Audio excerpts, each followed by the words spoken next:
Hey, what's going on, y'all? It's your boy Lump Dog, your favorite fantasy football commissioner's favorite fantasy football commissioner, and I'm back with another PPH video commissioner message. Week number 7. Yada da. That's right, y'all. Week 7 went down, and your boy had another bad start. Man, I'll get into that a little bit later here. But first, make sure, as you always do, go ahead, hit that like, that subscribe button, smash that bell icon too, so you get notified of any new videos that get uploaded. It helps out my channel more than you know, helps out the league more than you know, just to get it out, all the videos out there to all the fantasy footballers. Because, again, I don't see a lot of leagues commissioners doing video commissioner messages for their leagues on a weekly basis, year in, year out. I mean, check the channel.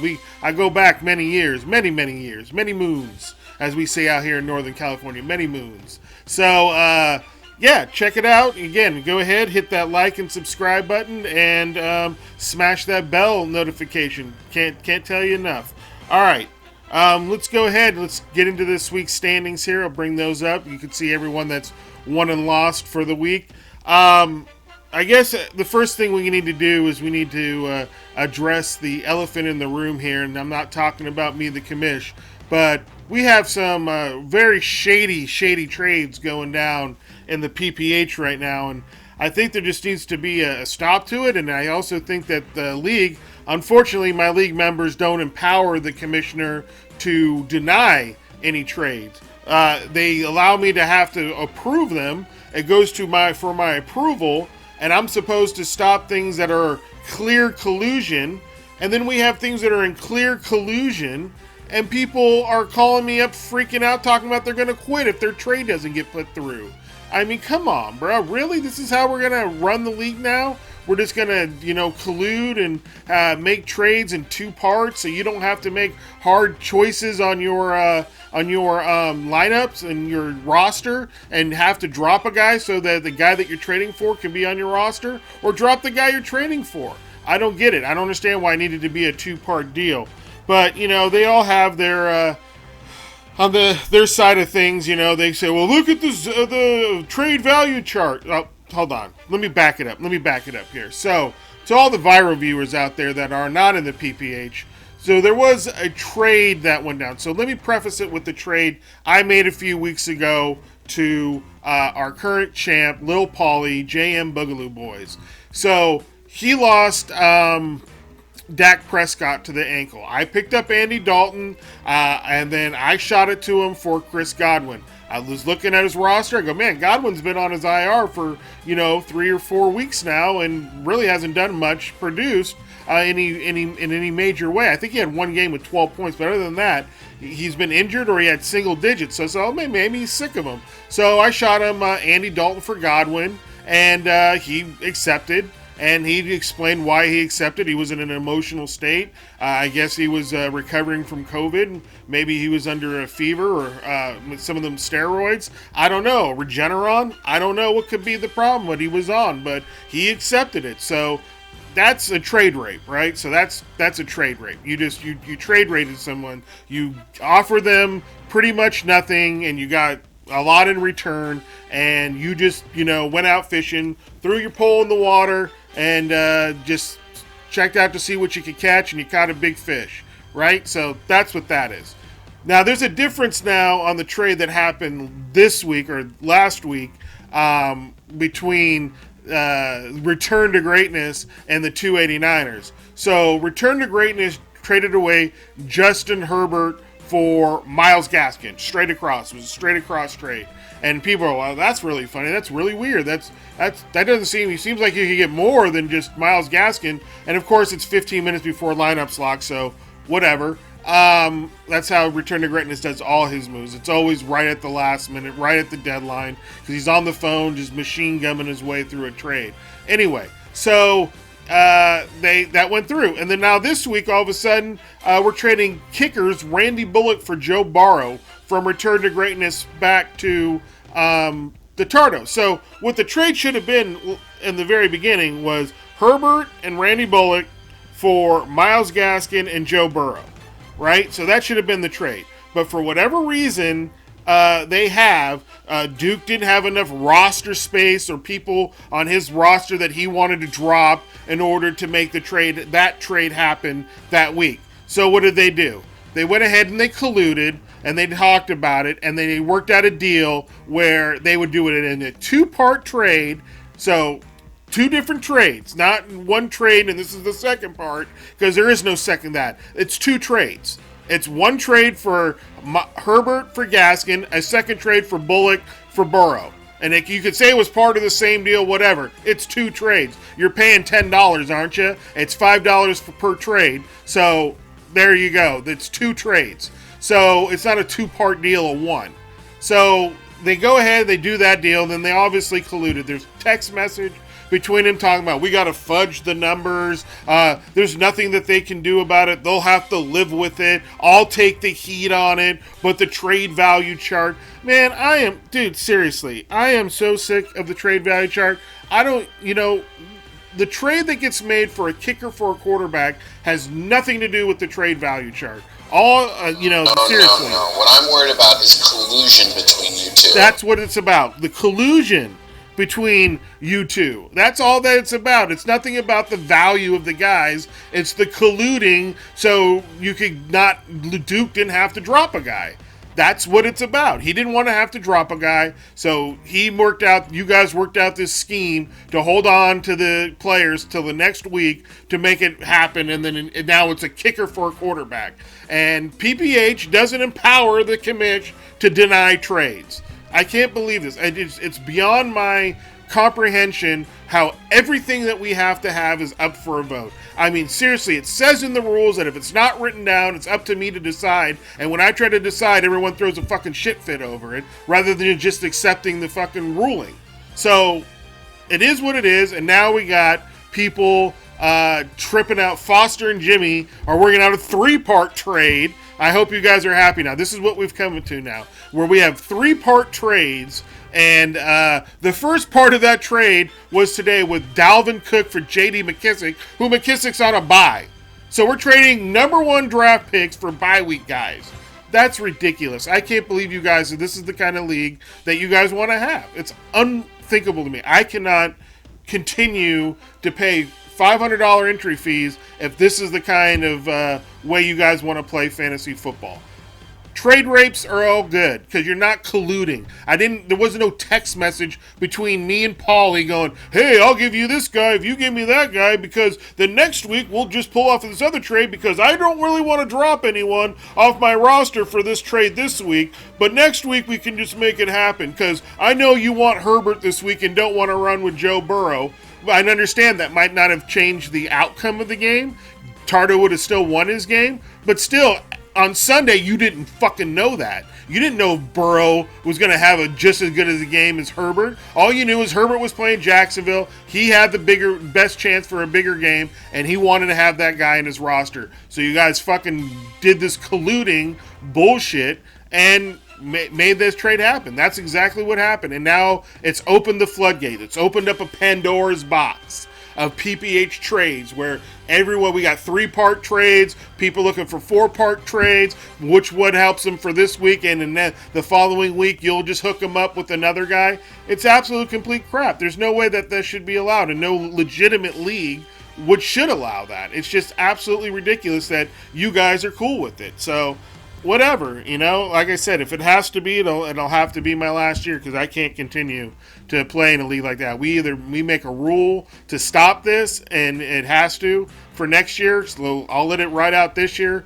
But if this ain't fixed in the off season, then you know what? I just don't see myself being able to continue to play in a legitimate league that allows shit like that. When you're trading Dalvin Cook for J.D. McKissick, kickers for Joe Burrow. I mean, it's ridiculous. I mean, I'm getting fucking negative points for quarterbacks, and I can get one for a free agent kicker? Are you kidding me?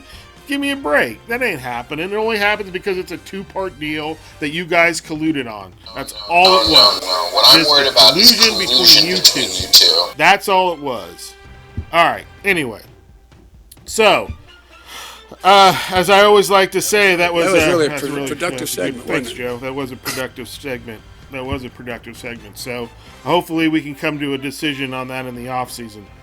Anyway, let's go ahead and let's get into our game of the week. So we got our alert here. Whoop, whoop.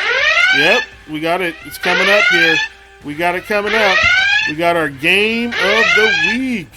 It's the game of the week. That's the wrong button. Here it is. Game of the week. There we go. Game of the week. All right, let me get off the sound effects. See, this is why I need to produce it for all this stuff. I have to do it on my own. I can do it, but, sometimes I'm a little slow with it. So anyway, here we go. Game of the week. We got the first place on the line between Basket of Deplorables at 6-1 and Return to Greatness at 6-1. And I think the fantasy gods are going to go ahead and mess up, make the old Return to Greatness wait for the Return to Greatness. Anyway, let's go ahead and get into their matchup here. As you can see, Basket Deplorables has a 14-8 all-time lead. A matter of fact, if you go ahead and we look into the history here, dating all the way back, the last 6 matchups, Return to Greatness has not beaten Basket of Deplorables since Week 15 and Week 4. Damn. That's been quite a while since Return to Greatness has gotten a W against Basket of Deplorables. As you can see there, Basket of Deplorables has won the last 6 in a row. So that's pretty crazy. So anyway, back to their matchup. You can see based on their lineups they have now, the Basket of Deplorables is the favorite in this game. I know Return to Greatness does have Murray and Hopkins on a bye week. He's stacked the wins, so he can actually afford the losses on the bye week. But I definitely think Basket Deplorables is going to take first place here and take out Return to Greatness just because of that shady-ass fucking trade you made. That's exactly why I think you're going to lose. But anyway, yeah. Ice up, son! Ice up! Ice up, Duke. Anyway, that's the game of the week. That's the matchup you got right there. Basket Deplorables 6-1 taking on Return to Greatness 6-1. First place on the line. Whoever wins this is in first place all by themselves. So good luck to each of you. I think Basket Deplorables is taking it, but maybe you think different. All right. Anyway, let's go ahead and let's check out last week's games in the PPH. All right, here we go. Here's week 7 in the PPH. In our first game, we had the 289ers take out Patty's Playboys 118.26 to 96.03. To Tardo. Wait until 15 minutes left before the game starts to accept trades. I'm on the phone with the treasurer talking about rules about how Monday night works for his tight end, and you're hollering at me about get your guy in. I mean, come on, bro. You have all week to make your trades. If you guys can't make them within a timely fashion, I mean, I don't know what to tell you. I can't be at everyone's beck and call every second of every minute of every day. You know what? So, but anyway, I got him in for you. So, 54.06 points from him. So, there you go. I hope you're happy about it. Darren Waller with 11, Keenan Allen with 13.5, and then 14 from the Rams defense. Go ahead and he proves to 4-3. Patty's Playboys, Jimmy Garoppolo with only 13.36. He's just not the kind of guy you want to start anymore, bro. I learned that lesson. So, hopefully you learned it too now. You just do not want to play Jimmy G. Bernard with 15.6, 11.5 from Tyreek Hill, and then 30 points from the Chiefs defense. Wasn't enough to get him over the hump. Falls to 1-6 and is now in the cellar all by himself. Patty, can you hear us? How's the weather down there? I'm not that far further up than you, so I know it isn't that bad. All right, in the next game, we had our weekly winner, Holier Than Thou, taking out the Juggernauts, 152.95 to 95.94. Holier Than Thou, congratulations on the weekly. Matt Ryan with 27.85 points from you, but Devontae Adams with the monster game with 32.6. Man, and this is why we should not move to PPR. I mean, in a PPR league, he had I think it was 49. So there's no need for having scores that large from your wide receivers. Anyway, 15 from McLaurin, 12.2 from Buckner, and that goes ahead and gets him. And then 41 from Lockett. How did I miss that? And 40. Yeah, I knew we had a huge score from someone else. 41 from Lockett. Yeah, and then in PPR, I have him in a PPR league. Yeah, 58 because there was 16 catches. It was ridiculous. So Glad we don't do that here in PPH. I like the old school, old fashioned, purest way to play. Purest fantasy football. Just do your job, right? You don't get points for completing the ball. That's supposed to be what you do. You're not supposed to get points for catching the ball because that's what you're supposed to do. You don't get points for trying to run the ball because that's what you're supposed to do.